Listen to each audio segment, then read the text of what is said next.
Hey, good afternoon, everyone. Great to see so many people here. And I am Rob Keefe, and President and CEO of Relitix. We are a company that helps brokers make better decisions through the use of data, through things like recruiting, retention, coaching, M&A, management of the active listing pipeline, all sorts of things that are data-heavy activities that a brokerage engages in every day and that we can help out with. So as part of doing what we do, we consume and hold in our database a huge amount of information. And what we've done today for you here in Las Vegas is we've taken that information and looked for ways to sort of repurpose it to give the brokers that are working in that market a better sense of what's going on in the market by maybe examining data in ways that you haven't seen before. So with that, I'm going to go ahead and jump in. We're going to cover a lot of data in a short period of time. Don't worry, we will be making this recording available when it's produced, so you'll have an ability to sort of remind yourself if you see something interesting here. So with that, I'm going to go ahead and share my screen out, and we will get started. So let's start by just looking at Las Vegas. This is the Las Vegas market, but we're looking at a heat map of where all the closings have been in the last 12 months. So the red spots are obviously the areas where there's been more activity and the blank spots where there's been no activity. What I found interesting is someone that doesn't know anything about the Las Vegas market besides what's in the data. You've got this nice sort of a center of activity in the northern end of town, in addition to this real hot spot down here in Southeast. But as we go to look at where the offices are located, this is where all the real estate brokerage offices are in Las Vegas. There's none up here. So I'm sure there's a good reason for it. Maybe it's a bad part of town, or there's no infrastructure up there. All your big offices seem to be either in the southwest or the southern side of the city, with a couple up here. So makes for an interesting mismatch with that much activity and this few offices nearby. And one way we can sort of examine how well an area is served by the local real estate offices is to look at the average distance between a listing and the listing office. If it's right next door, it'll be low, and if you have to drive 35 minutes to get to the listing, it's going to be high. So this is what the Las Vegas market looks like for listings that are currently active, and we're looking at it by census tract. And this is the average distance from a listing in that census tract to the office in miles. Green being very close, red being very far. So if you kind of squint your eyes, you can see that a lot of the thicker dark green stuff is here on the lower left quadrant, which I guess makes sense. It's where all of your offices are. And then we get to this area up here where you get a lot of sort of reds and pinks, deep reds. Not a lot of listings up here. This one says 10 listings, but the average agent going to a listing up here is driving 15 miles from their listing office. So I know we have virtual offices and so on, but the effect of that should sort of average out. So I guess it's just a different way of looking at the market in terms of how well served areas are by the local offices. All right, let's shift now to talking about the trend in the MLS, the closed volume trend in Las Vegas. So we're looking at a chart with two lines here, blue and orange. The blue line represents the year-over-year change in closed volume in LVAR, in the Las Vegas Association of Realtors MLS, measured on that day. So this is a snapshot taken every single day, and it shows that, for example, in this little COVID bump on March 20th of 2020, the market on that day was up year over year 5.5% or 10.5%. So what we see here in Las Vegas is this huge run up, peaking on the very top of the market was October 4th of 21, 55% year over year. It's kind of a very almost a ridiculous level of growth. And then the sort of depressing 2 years followed. You closed the 0 point in November of 22, and you really kind of hit rock bottom almost exactly a year ago, or 2 years ago today, at down 30%. The market then began recovering at the end of 23. You crossed the zero line around June of last year, and then had this nice sort of spiky run up in April of this year that it now seems to be falling off. What we see in other markets, this bump and trough is there, maybe not as big, but most markets are kind of leveling off now. You've got this extra little spike here, and I'm worried it's going to perform a little bit like a yo-yo, a little underdamped system. Things going up and down for a little bit as the market searches for stabilization. The orange line, by the way, is measured in sides, so you can see the effect of the growth in average market or average sale price. So, looked at the market. What about the agents and offices in that market? Well, let's do the same kind of analysis. What we're looking at here is a graph measured every day of the active agents in LVAR. And by active, for the purposes of what we're looking at, is an agent that has done something in the last year. Then we're active in the market. Took a listing, had a sale, either buyer or seller side. So as we entered COVID here, you guys were right around, let's say, 10,300, 10,400 agents. And then we had this big run up. So at the very peak of the market, you hit in April of 22, there were 11,700 agents that had done something in the MLS in the last 12 months. So that represents about 1,400 extra newbie agents or new agents, agents that maybe came off the bench that were active. And then things started falling. It's a little bit of a lagging effect, but it kind of mirrors what was happening with the closed volume.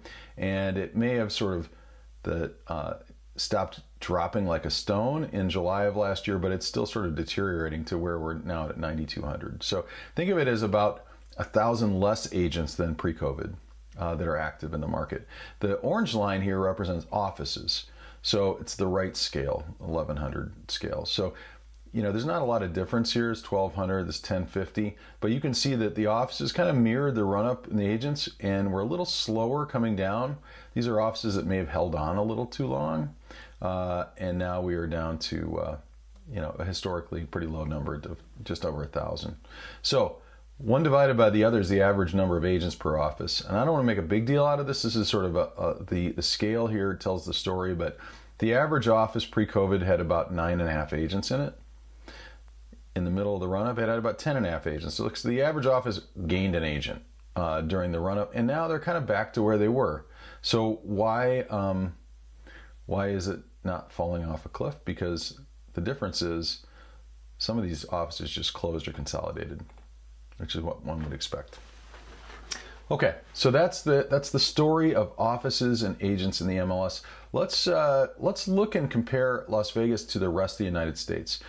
We don't have every MLS in the United States. We have the lion's share of them in terms of agents, so we can do a pretty good side by side. And the question I'm trying to answer here in the next few slides is, how does the Las Vegas agent pool compare to the average MLS? I know there is no such thing as an average MLS, but how does it compare to the rest of the country? So you're going to see these charts as looking at having a blue and an orange bar. The blue bar is the United States. The orange bar is you. So what we're looking at here are start years for agents. So for agents that started in 2025, in Las Vegas MLS, that's about 7.5% of the agents, active agents. In the rest of the United States, 8.1.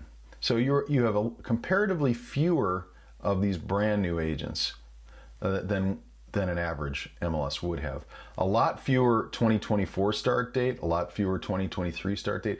So what you're seeing here is these brand new agents, you got fewer of them. And I guess that kind of makes sense given what's going on in the market, with the volatility and so on. It's not an easy place necessarily, or as an easy place to start in real estate. You also have comparatively fewer of these 2018, 2019 agents, and I'm not sure why. These are sort of mid-tier people. Maybe they got washed out during the run-up. But so where is the orange bar higher? Where do you have more of your share of agents? It's in these more experienced tiers. Agents started in 2013, 14, 15, 16. So if we sort of look back and take this as a full picture, what we're saying here is the Las Vegas realtor skews to be more experienced and perhaps a bit older than the average realtor in the U.S. What about the makeup, the different franchises? How does Las Vegas compare to the rest of the U.S. in terms of franchised agents? So these are all the different franchises that we're tracking. remember, if the orange bar is higher, you have more of them than average. And holy smokes, you've got a lot of real estate one group people in Las Vegas. Maybe 6 or 7 times what one would have expected. 25 compared to 4. Yeah, it's 8 times actually. A lot more real broker folks out there, and more Berkshire people. And you've got a very strong Berkshire Hathaway there in your market. So where are you sort of undersupplied? What franchises are not really present in the numbers one would expect? Well, this is the area where the blue is higher. So Remax, way fewer Remax, way fewer CBs than would be expected, and actually fewer Keller Williams. 16% active agents, Keller in Las Vegas, 22.5%, nationally. So believe it or not, that's a pretty shocking number to me, actually. So yeah, you've got a little bit of a different makeup. I wouldn't say that it's one that screams 100% market like some others do, because you've got some strong split companies here, but it's definitely, you definitely have a unique sort of Las Vegas flavored market that doesn't look like anywhere else. So let's talk. You're used to looking at these graphs now. What about producers? Do you have more high producers, low producers, and so on? You can see by the fact that these graphs look basically matched that you are almost identical to the US in terms of the distribution of agents by 12-month volume. So this bucket here is 0 to $2 million a year producers, and nationally that's 67.8%, and for you it's 67.8%. So you look like the rest of the market in that way. Okay, now let's talk a little bit about agents moving around. Recruiting is a big part of what our company's traditionally supported for the last 8 years. Let's see how people are moving between brokerages. In this very short webinar, there's no way I'm going to go through this entire chart, but I will give you the highlights. What we're looking at is a graph that shows where the agents went. These are agents that went to Coldwell Banker Premier in this line, and where they came from. They came from this. So if I look at this cell here, we can see 7 agents in this last 13 months went from CB Premier, went from Berkshire Nevada Properties to CB Premier.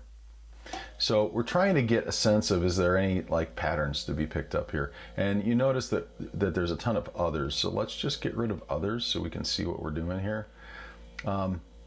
This is the recruiting firm here. So we can see that this KW made a little run on the CB. I mean, if you were from any of those brokerages, I'm sure I don't need to tell you what's going on there. There's a lot of this sort of inner Keller picking off of agents going on too. I know that's probably surprising to some, but there is some trading within market centers. And you can see in the darker areas sort of larger groups of agents that may have moved from one brokerage to another. It's going to be a little easier to tell what's going on if we look at it on a franchise level. So this is where Real Broker recruited from. So if I look at Real Broker, they're recruiting quite a bit from EXP, quite a bit from Keller, and quite a bit from Realty One Group, but you have a lot of Realty One Group people. Is there a pattern here? EXP recruiting from Berkshire? I think there's still too much information in this to be able to do broad generalizations. So let's just look at the pattern of movement. We'll take out the not available business models, but these are the top business model recruiting patterns in Las Vegas the last 12. So we're looking at 100% after cap. This is a capped commission company, so think Keller Williams, right? 100% after cap to 100% after cap. That's the #1 franchise recruiting pattern in the Vegas market. 36 agents. The average closed volume of an agent recruited under that was 3.8 million. So if it's 93 million of recruited volume that transitioned from one cap company to another. The next one being a capped company to fee-based. And you can see it just goes down from there. So if we just want to see where, let's say, split companies agents are coming from, I'm just going to go ahead and get rid of everybody else. The #1 source of split company agents is fee-based, 100% fee-based companies. Think of like HomeSmart, Real Estate One Group, and then you got capped companies in here. There's not a lot of split to split recruiting, which I find interesting. Usually people in other markets tend to recruit within their business model. If you want more information on sort of the agent movement within the market, that's a good reach out for us. info@relitix.com. We can talk to you about ways that we can help you with that information. So let's just focus on destination franchises. Who is recruiting? Who are the successful recruiting franchises out there by agent count? KW has recruited more agents as a franchise than any of the other ones. 137 of those producing, 28 zeros. And this is all going off of the MLS agent records. And you can sort of see it from here. 1.9 million is the average agent being recruited into Keller, 1.8 to Realty One Group. What if we just look at production by franchise? You see the number one highest destination production for a destination brokerage is in Sotheby's. So the average Sotheby's recruit, of which there were 14, closed over $4 million. And that goes all the way down. If this is the 1 million line, you can see there's quite a few of these folks that are primarily recruiting small producers. That's part of their business model. 100% fee-based company like I guess a Remax is technically 100% fee-based, or HomeSmart. The headcount works well in their business model. The Remax thing I find a little surprising because it's sort of off-brand for Remax. All right, so we have about come to the end of our 20 minutes together. Let me just go ahead and give you a couple of my conclusions and observations. I'm sure you have some as well. I'd love to hear them. But just as an outsider coming in and looking at this data on a pretty granular level, I think there's something interesting going on the north side of your city. That whole mismatch between listing intensity and closing intensity and then zero offices, to me, is very unusual. A lot of recruiting going on. It's a heavy recruiting market. It's always had that reputation, but particularly among capped companies.